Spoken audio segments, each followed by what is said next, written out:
This is your Fox 47 News Flash.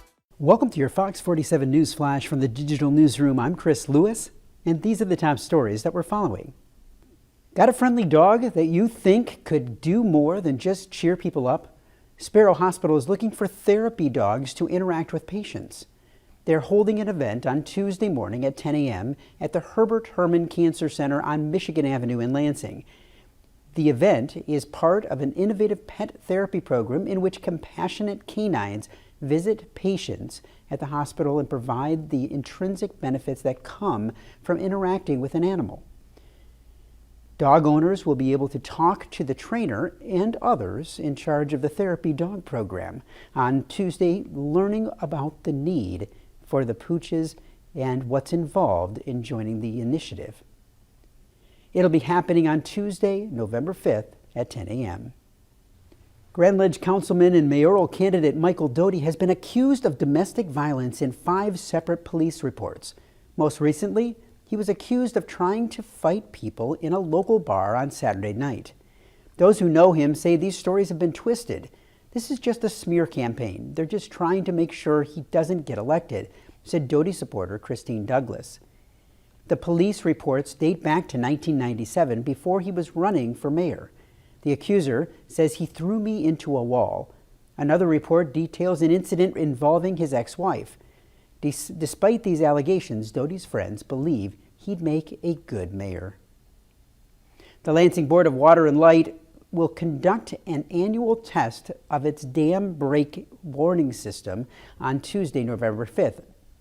The Board of Water and Light said 2 sirens will sound at approximately 2 p.m., followed by a recorded message that will be broadcasted by loudspeakers. The BWL said that the message will say, "Testing the dam break flood warning system." The BWL said that 2 sirens are located along Grand River, with one near Hazel Street and one near Lenawee and River Streets. The test is done to make sure that the public safety warning system is functional, according to the press release.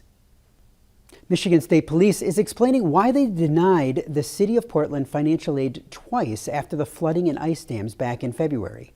State officials met with the Portland's city manager, Tut Gorman, at their Dimondale headquarters on Monday to answer any of the city's questions.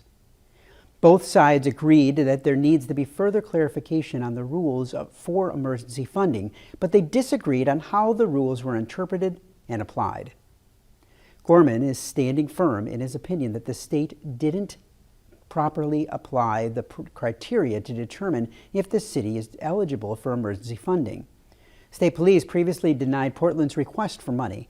They said that the cities didn't exhaust all of its local resources. Exhausting resources means bringing in resources from another area, like a mutual aid or something like that.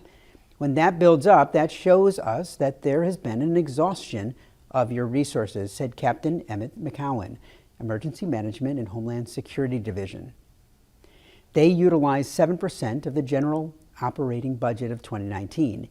That's an impact to any jurisdiction, but it's not an exhaustion or an overwhelming amount of your budget, McCowan said.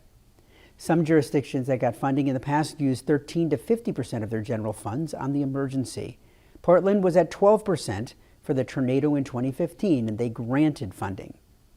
Gorman disagreed with the assessment that the city wasn't overwhelmed from the flooding, but he hopes that the process will be different going forward. Learn more about all of these and all Mid-Michigan's breaking news on fox47news.com.